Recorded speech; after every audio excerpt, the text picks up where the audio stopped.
spider fixing its web. So it was windy and a lot of damage happened to the web, and now he's fixing it up. And look how intelligently he has placed the web right near the light, because a lot of flies would get attracted to light and the guy would have an easy meal. But look at the talent. I don't know how much you could see how well he's fixing the web. So well done.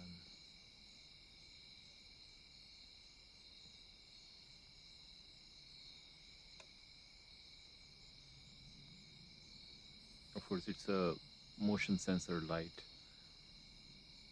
so it turns off after every 10 or 15 seconds and starts again when there is motion. But look at the work this